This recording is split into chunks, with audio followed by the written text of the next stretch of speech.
Alhamdulillah hari ini kita akan mengkaji sebuah ayat kelanjutan dari 2 minggu yang lalu. Silahkan Bapak Ibu sekalian membuka surat An-Nahl, surat ke-16, ayatnya ayat 125.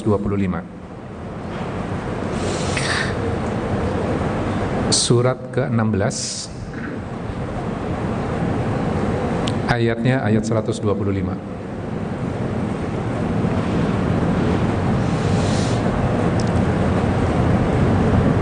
Sebelumnya kita sudah belajar 3 kata ya di dalam ayat 125 ini. Saya baca dulu ayatnya. A'udzubillahi minasyaitonirrajim. Bismillahirrahmanirrahim.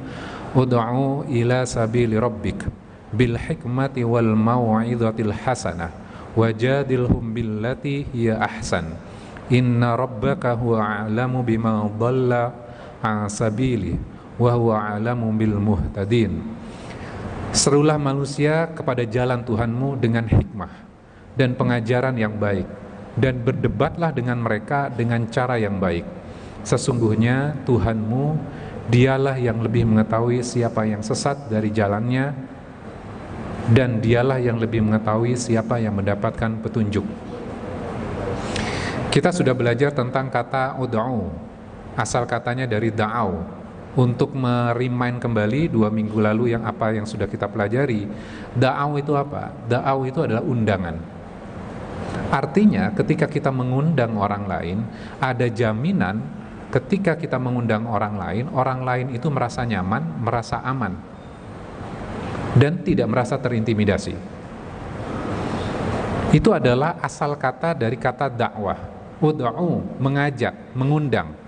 Artinya ketika kita mengajak orang lain, mengundang orang lain, maka kita akan membuat orang itu nyaman. Ketika kita mengundang orang lain ke rumah kita, pasti kita akan menyuguhkan makanan yang terbaik, keamanan yang terbaik yang kita bisa berikan, dan membuat orang lain itu merasa dirinya tidak terintimidasi di dalam rumah kita. Nah, dakwah itu seperti itu, membuat orang lain nyaman, bukan membuat orang lain merasa dilecehkan, bukan membuat orang lain merasa dihinakan. Itu makna dari da'au, ud'u ya. Kemudian kita sudah belajar kata sabili. Sabili itu apa? Jalan. Kalau dalam surat Al-Fatihah kita sudah belajar sirat, ihdinas siratal mustaqim, jalan juga. Kok sama ya terjemahannya? Padahal katanya berbeda. Sirat dengan kata sabil itu berbeda. Ternyata ada beda maknanya memang. Jadi bukan hanya sekedar jalan saja. Kalau sirat adalah jalan yang lebar, lurus dan panjang. Sedangkan sabil itu jalur yang lebih kecil, berkelok. Kenapa Allah di sini menggunakan kata sabil? Bayangannya gini, sirat ilustrasinya seperti jalan tol. Jadi kalau kita mau ke Jawa Tengah kan sekarang dari Jakarta udah tol terus sampai ke Jawa Timur juga bisa tol. Jalan tol itu lebar, lurus dan panjang. Sabil itu jalur yang lebih kecil. Kita tinggal di komplek kita, di perumahan kita. Maka untuk menuju jalur tol itu, maka kan kita tidak mungkin langsung lompat dari rumah langsung masuk ke dalam tol. Nggak mungkin kan? Maka kita harus melalui jalur yang kecil. Mungkin dari gang yang kecil yang hanya bisa dilalui oleh satu mobil yang mepet gitu ya. Kemudian masuk ke dalam jalur yang lebih besar lagi, masuk ke dalam jalur yang lebih besar lagi, jalan raya, sehingga kita bisa masuk ke dalam jalan tol. Maka itu adalah sabil. Jadi untuk menuju jalur yang besar, maka kita harus melalui jalur yang kecil tadi. Tidak mungkin kita langsung melompat. Kemarin saya baru ngobrol dan berdiskusi dengan salah seorang chef ya. Mungkin Bapak Ibu sekalian mengenal chef ini dengan Chef Haryo. Saya melontarkan sebuah pertanyaan kepada beliau. Chef, kalau seorang chef itu maksiatnya di mana ya? Kalau menurut kita kan chef apa maksiatnya? Kan memasak, membuat makanan buat orang lain.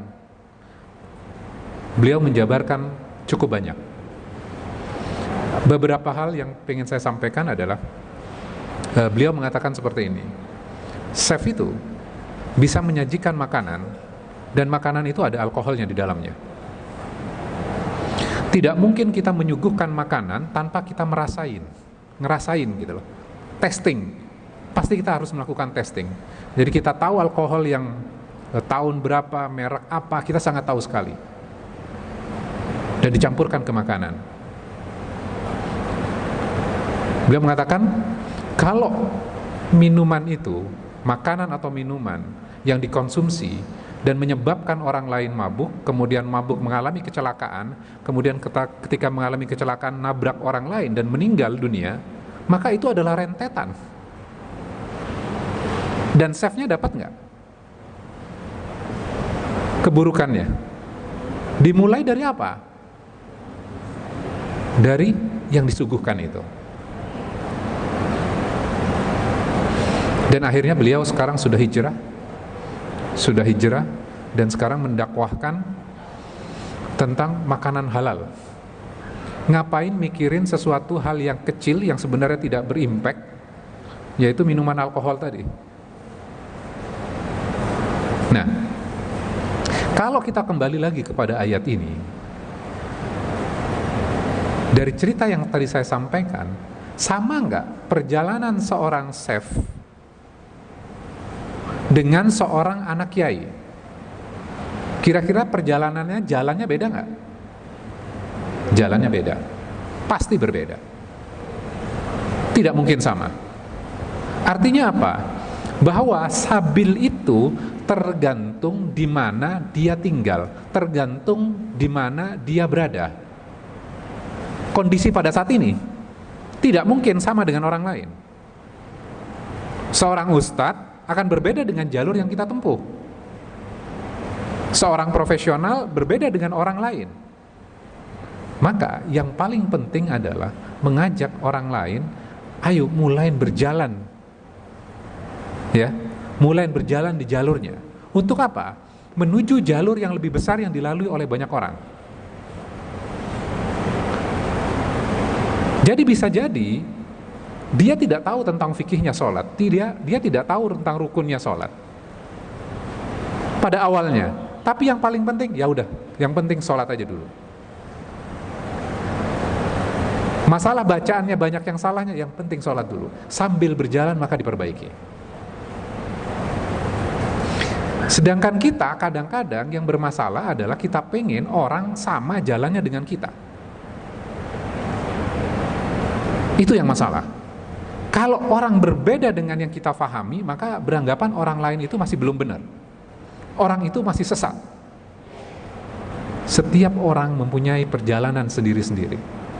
Kita pun yang jamaah duhur di sini gitu loh. Setiap orang pasti berbeda-beda.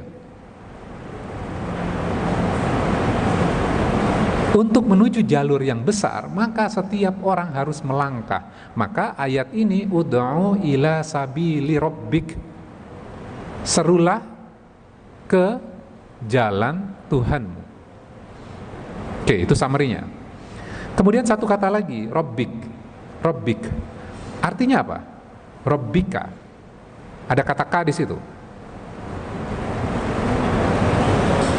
Jalan, Rabbi, Tuhan, kamu, Tuhanmu. Munya mengacu kepada siapa? Kepada Rasulullah.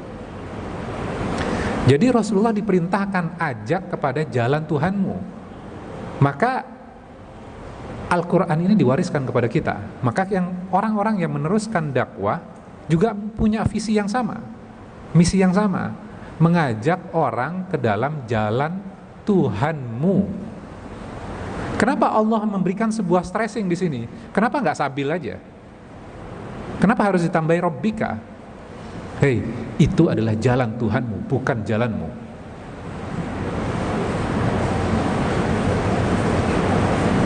Kadang sesuatu yang membuat arogan diri kita adalah kita merasa jalur itu, jalan yang benar itu adalah jalannya kita.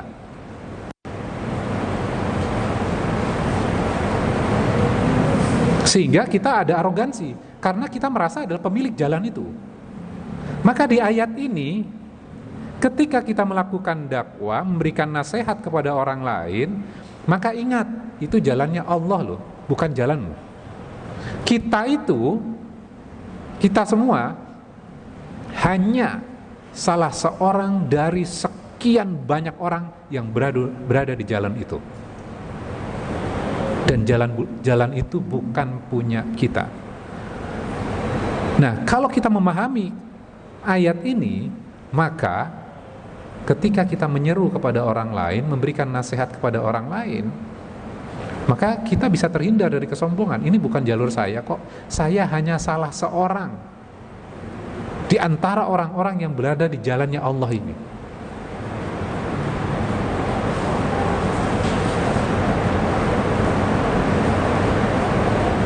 Oke, nah sekarang kita menginjak sekarang. Tambahannya adalah bil hikmah, dengan hikmah. Hikmah itu apa? Saya bacakan dari sebuah tafsir. Dakwah bil hikmah itu adalah dakwah dengan menguasai keadaan, kondisi, serta mengetahui batasan-batasan.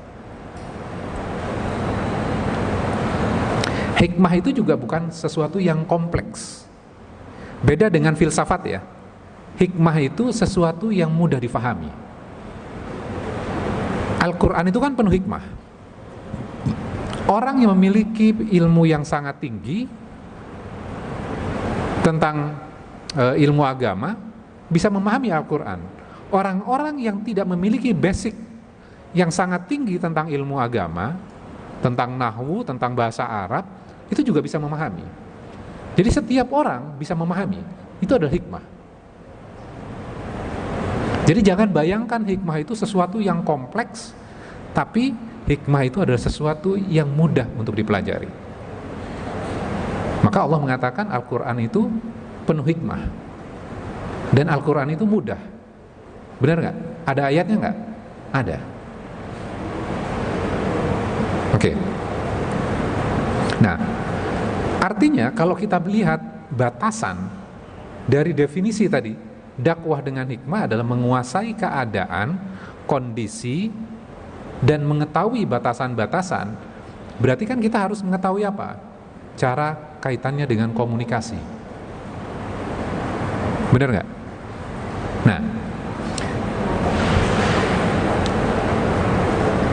saya sendiri gitu loh, tidak mengatakan bahwa saya perfect terhadap hikmah ini, karena saya juga masih belajar. Nah, sekarang kita belajar bersama-sama. Komunikasi itu ada 3 bagian. Yang pertama adalah kepada siapa kita berbicaranya. Itu yang pertama. Kemudian yang kedua, apa yang kita bicarakan, kontennya apa. Yang ketiga apa? Yang ketiga adalah waktunya. Waktunya tepat atau enggak. Jadi ada 3 komponen ini yang harus kita pertimbangkan ketika kita melakukan seruan, ud'u. Nah, sekarang kita coba bedah satu-satu, sedikit-sedikit ya. Kalau kita berbicara kepada orang yang memiliki ilmu yang tinggi dengan orang yang awam, berbeda nggak cara komunikasi kita? Berbeda. Berbicara dengan seorang ustadz, berbicara dengan seorang santri, berbeda nggak? Beda. Berbicara dengan orang tua, berbicara dengan orang yang muda, beda nggak? Beda. Maka kita harus tahu tuh semuanya. Kepada siapa kita berbicara. Nah, kemudian yang kedua, kontennya apa? Apa yang kita diskusikan? Apakah yang kita diskusikan itu yang dibutuhkan oleh orang lain? Seringkali kan kita berdiskusi sesuatu yang menjadi concern kita. Orang lain sebenarnya nggak tertarik. Bisa terjadi nggak? Bisa terjadi. Nah, kita harus memiliki tujuan ketika kita melakukan sebuah komunikasi. Tujuannya apa? Balik lagi, ud'u ila sabili rabbik. Mengajak orang lain yang memiliki impact buat dia. Bukan menunjukkan diri kita hebat, tapi nasihat yang memberikan impact kepada orang lain. Supaya apa? Supaya dia bergerak kepada jalur, kepada jalan itu. Jadi kita harus fokus tuh. Saya ambil contoh misalnya, yang sederhana, kita punya anak. Ayo sholat. Sering nggak kita mengucapkan ini? Ayo sholat. Kemudian akhirnya karena kita memiliki power sebagai orang tua, berhenti main handphone. Kalau nggak, handphonenya ayo buang. Kamu nggak boleh pakai lagi.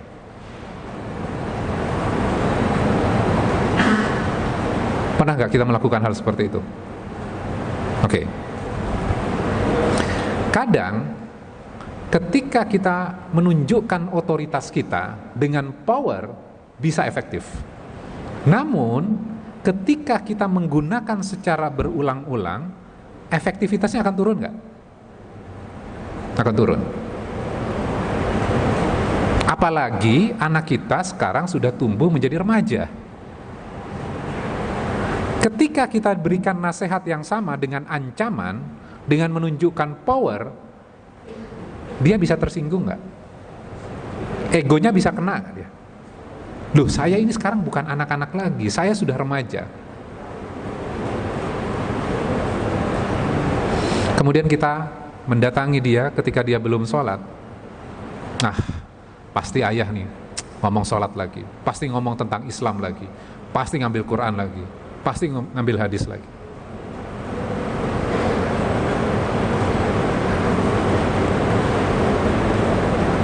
Kenapa? Karena kita tidak memperhatikan perasaan dari anak kita. Kita adalah one way dari sudut pandang kita.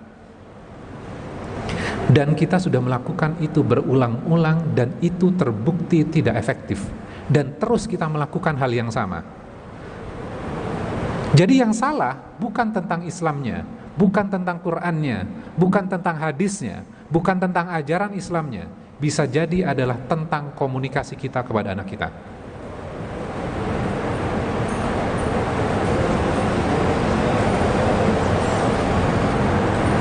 Jadi yang masalah kadangkala bukan anak kita, tapi yang bermasalah adalah diri kita.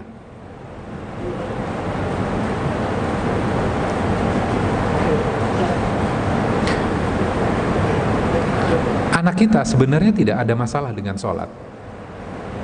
Tapi ketika kita terus menerus dengan cara yang sama, akhirnya membuat dia jenuh dan akhirnya dia memberontak. Dan akhirnya dia mengatakan, saya nggak sholat. Bisa terjadi nggak seperti itu? Ternyata setelah kita belajar ini, ternyata, oh iya masih banyak yang salah ya. Kita sudah tahu nih, cara itu nggak efektif dengan menggunakan ancaman, tapi kita gunakan cara yang sama terus. Berarti yang bermasalah siapa? Kita yang tidak upgrade ilmu. Al-Quran sudah memberikan tuntunan kepada kita. Oke. Kemudian yang ketiga tadi, kapan kita berada dan konteksnya apa? Nah, ini menjadi penting untuk memperhatikan konteksnya. Ketika misalnya ada orang lain yang melakukan sebuah kesalahan, katakanlah kesalahan dalam hal kaitannya dengan agama, kemudian kita tegur di depan publik, kira-kira mempermalukan orang itu enggak? Mempermalukan enggak? Mempermalukan. Dengan menjatuhkan dia, dengan langsung mendebat dia gitu.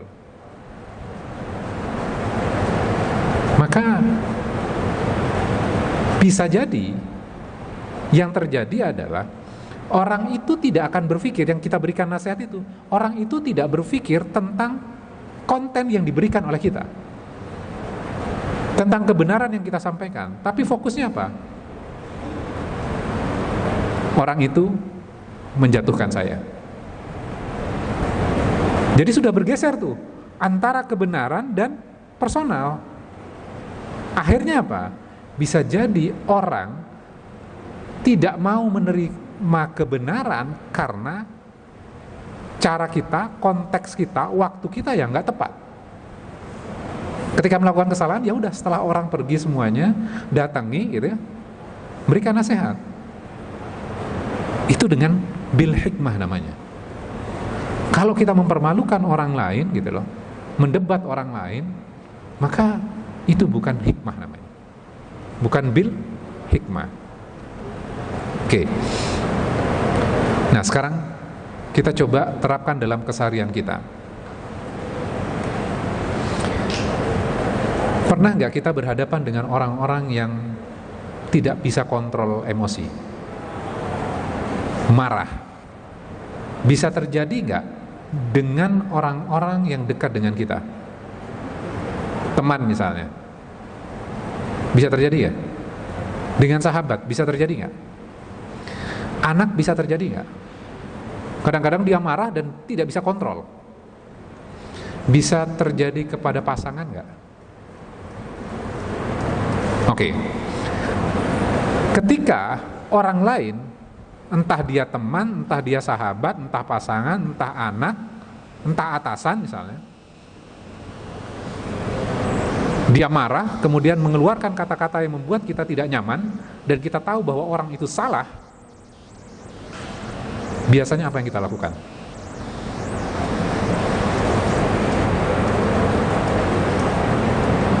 Apalagi diri kita terpancing tuh terhadap emosi, terhadap kata-kata yang dia keluarkan.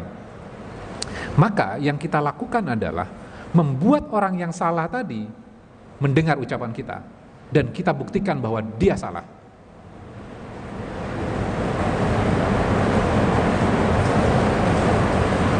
Dan ini yang kadang terjadi dalam kehidupan kita. Efektif atau enggak? Orang lagi marah kok. Orang lagi marah itu di hatinya ada dinding. Dindingnya apa? Kemarahan itu. Ketika diberikan nasihat, bisa masuk nggak? Sulit. Ketika kondisi seperti itu, kemudian kita kutip hadis, kemudian kita kutip Al-Quran gitu loh. Tepat nggak? Tidak tepat. Maka yang harus dilakukan bil hikmah adalah tenangkan saja dia. Udah nggak apa-apa. Kan bisa jadi orang itu hilaf sesaat saja. Jangan malah membuat dia makin emosi, kemudian akhirnya apa? Benci terhadap Islam, benci terhadap Quran, benci terhadap hadis. Ketika anak lagi emosi, kemudian kita ambil Quran, kemudian kita ambil hadis, nih loh, harusnya kamu lakukan seperti ini. Ketika kondisi seperti itu, dia emosional nggak? Dia merasa tertekan nggak? Dia merasa disalahkan nggak? Ketika orang merasa disalahkan, biasanya itu langsung muncul dari dirinya defensif. Karena merasa dirinya diserang gitu loh. Berarti saya harus membela diri. Akhirnya apa? Ketika orang tahu agama juga, kutip juga Al-Quran, kutip juga hadis. Akhirnya apa? Berantem dengan menggunakan agama.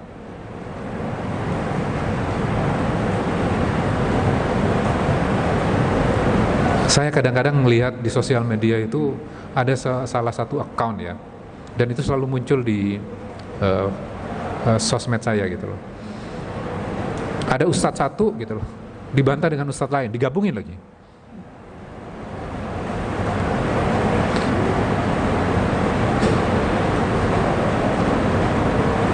Kalau kita belajar Al-Quran, kita sudah tahu ya, yang paling enak adalah koridornya adalah Al-Quran gitu loh. Kalau mau ngoreksi orang lain, bukan gitu caranya.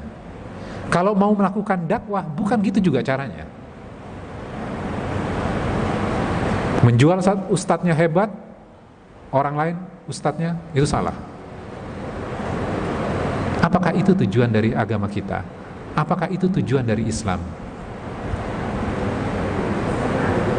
Kalau kita pelajari ayat ini, ud'u ila sabili rabbik, ajak ke dalam jalan. Yang penting jalan gitu loh. Sudah melangkah gitu loh. Nanti dia akan berproses gitu loh. Jangan buat orang lain berhenti. Kadang nasihat yang kalau di daerah ya, seringkali kan nasihatnya gini, ketika kita tahu tentang sebuah ilmu gitu ya, kemudian kita mencoba menyampaikan, kemudian orang lain sudah memberikan nasihat seperti ini. Sok-sokan jadi ustadz, baru tahu satu ayat saja sudah menyampaikan. Akhirnya apa? Orang ini berhenti menyampaikan. Padahal nasihat tadi rujukannya tidak ada dalam Al-Quran, tidak ada juga dalam hadis. Sok-sokan baru tahu satu hadis, satu ayat sudah menyampaikan. Padahal hadis yang jelas apa? Baliwani walau ayat. Sampaikan walaupun satu ayat.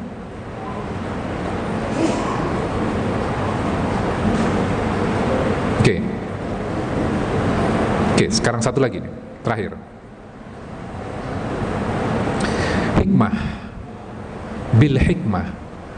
Ketika kita berbicara tentang hikmah, maka kita akan fokus kepada sesuatu yang positif, bukan fokus kepada yang negatif. Jadi kita switch tuh. Memang kondisinya negatif, kemudian kita beralih kepada sesuatu yang positif. Itu juga hikmah. Kadang kita tidak perlu mengatakan dan menunjukkan kesalahan orang lain. Yang perlu kita lakukan adalah menunjukkan sesuatu yang baik saja.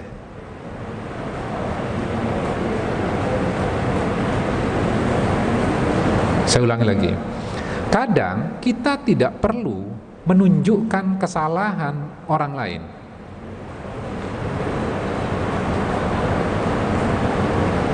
Dan betapa buruknya orang lain. Tapi yang perlu kita lakukan adalah kita hanya menunjukkan sesuatu yang baik. Contohnya, ketika ada orang yang temperamental, yang mempunyai sifat emosional, seringkali kan kita pengen, wah lu itu gak beres deh, suka marah gini-gini segala macam. Dan ketika digitukan, orang itu terima gak? Sulit untuk menerima. Maka yang kita lakukan berganti nih. Ketika kita berbicara bil hikmah, kita fokusnya kepada sesuatu yang positif. Ketika kita melihat orang lain gitu loh, sabar, kemudian dia punya wisdom gitu loh, kita hanya perlu mengatakan hebat ya dia. Kepada orang, kita bersama dengan teman kita nih, hebat ya dia, orang itu, dia bisa berlaku sabar dan tidak emosional ya. Gimana tuh caranya kok dia bisa sabar? Nah, kadang kita perlu melakukan hal itu saja. Tidak perlu menunjukkan teman kita ini perilakunya nggak baik, dia emosional, dia pemarah. Kadang kita hanya mengalihkan kepada sesuatu yang positif.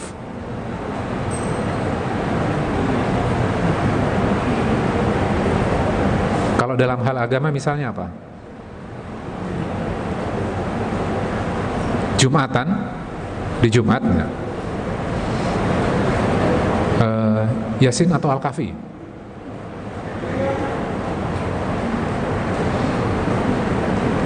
Nah, buat saudara-saudara muslim kita kan mengaji Al-Quran, wah kita langsung salahkan, bid'ah. Kita hanya perlu tunjukkan sesuatu hal yang dicontohkan oleh Rasulullah, dan tidak perlu memblaming orang lain. Kita juga nggak tahu landasannya apa. Kita memang tahu. Kalau nggak tahu, ya kita tunjukkan sesuatu yang baik saja. Itu adalah bil hikmah. Nah, kalau kita ngaji sampai di sini, kira-kira cara beragama kita sudah tepat atau belum?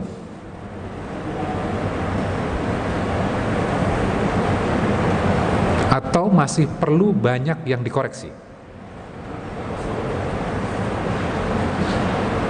Jadi makin kita tahu Islam, makin tahu tentang Quran, makin tahu kaitannya dengan hadis, maka tidak membuat kita sombong dan merasa bahwa kita adalah satu-satunya orang yang memiliki jalur yang akan masuk ke surga. Orang lain yang berbeda dengan kita nggak akan masuk ke surga.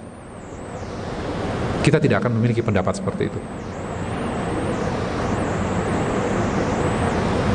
Sabili rabbik Ingat ya. Jadi satu kata dengan kata yang lain di dalam Al-Quran itu saling berkorelasi.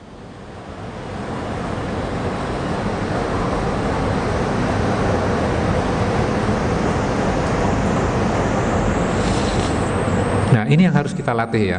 Jadi hikmah itu seorang ustadz katakanlah ya, melakukan dakwah kepada chef-chef yang menggunakan bahan-bahan yang tidak halal. Kira-kira lebih masuk mana? Ustadz yang langsung ngomong kepada orang-orang ini yang berprofesi seperti ini, atau seorang chef yang ada dalam lingkungan mereka?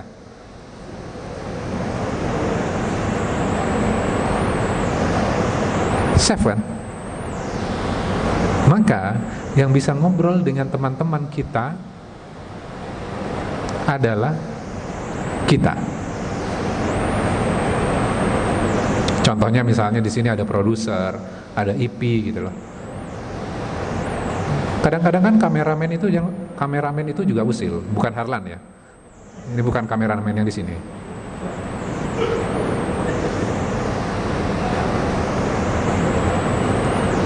Ketika ada artis, bajunya juga minim, kemudian kadang kamera itu di zoom in.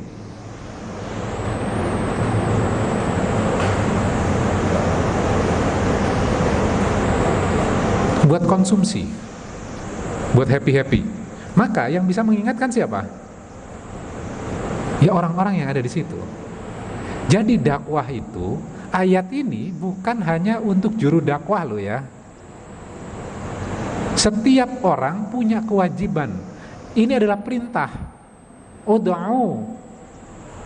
fi'il amr nih kalau kita belajar grammarnya. Ini adalah perintah. Untuk siapa? Kepada siapa? Nggak disebutkan loh sampai bagian ini yang kita pelajari. Siapa yang diseru? Siapa yang menyeru? Kita punya kewajiban. Ustadz punya kewajiban, kiai punya kewajiban, kita yang baru belajar juga punya kewajiban, orang yang baru belajar juga punya kewajiban, orang-orang yang memiliki profesi juga punya kewajiban.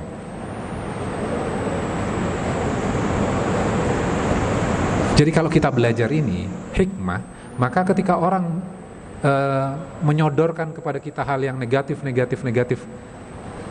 seringkali kan kita timpalin sesuatu yang negatif itu kan. Udah nggak usah direken, kita kasih yang positif. Ternyata ada cara ya, ada cara. Oke, cukup udah mau jam 1.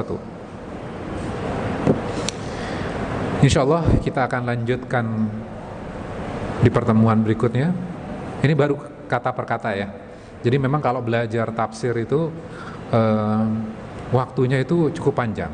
Cuman tantangannya adalah kalau ngasih di masjid yang perkantoran itu memang kita nggak boleh panjang-panjang. Awal muasal dari Quran Inspiration setiap hari Senin ini materi hanya 7 menit saja. 7 menit saja. Tidak boleh lebih dari itu. Kalau sekarang udah 30 menit. Karena udah latihan, udah sabar. Kalau jamaah pertama kali nggak tahu, dikasih 30 menit langsung kabur, pasti udah kosong. Maka tantangan buat kita juga, materi yang kompleks itu dikompres cuman hanya 7 menit, dan itu yang disampaikan. Dan saya belajar dari ustadz saya, ketika belajar satu bagian ayat atau surat gitu loh, kitab yang digunakan itu banyak sekali. Kemudian satu kata saja itu catatannya bisa sampai berlembar-lembar. Kemudian ngelihat sebuah ayat gitu ya, itu bisa 80 sampai 100 catatan. Kemudian di summary lagi, di pack lagi menjadi 50, kurang pack lagi jadi 25. Akhirnya menjadi hanya 7 lembar, dan akhirnya disampaikan dalam waktu 7 menit.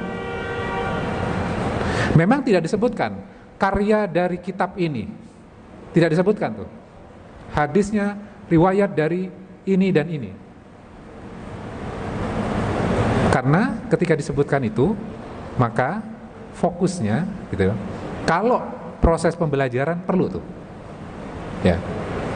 Tapi kalau dalam kuliah singkat, maka menyampaikan esensinya. Kadang kita mensamerikan kembali. Mudah-mudahan hal ini bisa diterima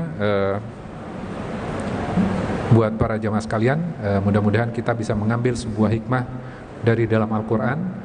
Ingat, sekali lagi yang dikagumi adalah Al-Qurannya, bukan ustadznya, bukan yang menyampaikan. Al-Quran itu jauh lebih tinggi maknanya, filosofinya, hikmahnya dibandingkan yang menyampaikan. Jadi yang dikagumi adalah Al-Qurannya, bukan ustadznya. Yang diagungkan adalah Allahnya. Makanya kita bertakbir, yang kita minta adalah kepada Allahnya, yang diagungkan adalah Allahnya. Ada sebuah ayat di dalam Al-Quran surat Al-Baqarah. Ini kaitannya dengan haji. Ini penutup ya. Saya baca ayatnya. A'udzubillahi minasyaitonirrajim. Bismillahirrahmanirrahim. Fa idza qadaitum manasikakum fadhkurullaha kadzikrikum aba'akum aw ashadda dzikra. Fa minan nasi may yaqulu rabbana atina min ladunka rahmah. Rabbana atina fid dunya wa ma lahu fil akhirati min khalaq. Wa minhum may yaqulu rabbana atina fid dunya hasanah wa fil akhirati hasanah wa qina adzabannar. Itu adalah sapu jagat ya. Ternyata di bagian awal ayat itu fa idza qadaitum. Jadi setelah orang-orang menunaikan ibadah haji, maka diperintahkan untuk berzikir, mengingat Allah sebanyak-banyaknya. Sebagaimana mereka menyebut-nyebut bapak-bapak mereka. Bapak gue dulu tuh, orang yang punya tanah ini, yang mewakafkan. Jadi ketika selesai haji, yang dibanggakan adalah bapak-bapaknya. Kalau sekarang kan kadang-kadang kan ketika kita berdiskusi, ustadz saya tuh. Bukan, yang diagungkan adalah Allahnya. Kemudian faminan nasi mayyakul. Ada orang-orang yang berdoa, Rabbana atina fid dunya wa malah. Ada orang-orang yang meminta dunia. Kemudian Allah mengatakan, tidak ada bagian untuk mereka akhirat. Padahal habis menunaikan ibadah haji dan meminta dunia, dan Allah mengatakan apa? Tidak ada bagian untuk mereka akhirat. Kenapa sih? Nah ini menjadi catatan yang penting. Pas peristiwa haji, umroh gitu, kadang-kadang yang diminta gitu ya, ketika Arafah, ya Allah sembuhkan penyakit saya ya Allah, ya Allah anak saya ya Allah, gampangkan supaya dia lulus S1-nya, kerja menjadi pegawai negeri, mendapatkan jodoh ya Allah, amin. Yang diminta apa itu? Dunia. Seringkali kita lupa minta akhiratnya. Ketika meminta dunia, kata Allah jawabannya sangat keras sekali. Wa ma lahu fil akhirati min khalaq. Enggak ada bagian untuk mereka di akhirat. Ini keras ya ayatnya. Maka ada orang-orang yang berdoa, Rabbana atina fid dunya hasanah wa fil akhirati hasanah wa qina adzabannar. Mudah-mudahan kita masuk dalam golongan orang-orang yang berdoa dunia dan jangan melupakan akhirat. Kadang sudah nempel di Ka'bah, ya Allah jodohkan anak saya dengan seorang yang menjadi pegawai negeri. Yang diminta hanya itu saja. Ingat dunianya saja, akhiratnya tidak diminta. Maka mudah-mudahan kita terhindar dari golongan orang-orang yang seperti ini ya. Karena teguran ini adalah bukan teguran kepada orang-orang munafik, bukan teguran kepada orang-orang kafir, tapi orang-orang yang menunaikan ibadah haji. Logika kita mengatakan pasti Allah akan mengabulkan, tapi Allah sangat keras sekali jawabannya. Wa ma lahu fil akhirati min khalaq. Enggak ada bagian di akhirat. Oke, mudah-mudahan jadi hikmah pembelajaran kita. Insyaallah buat yang mau menunaikan haji, nanti ingat ayat ini ya. Kalau nggak salah Al-Baqarah ayat 200-an. Oke, kita tutup dengan doa kafaratul majelis. Subhanakallahumma wa bihamdika asyhadu an la ilaha illa anta astaghfiruka wa atubu ilaik. Mohon maaf jika ada yang kurang berkenan. Wabillahi taufiq wal hidayah. Wassalamualaikum warahmatullahi wabarakatuh.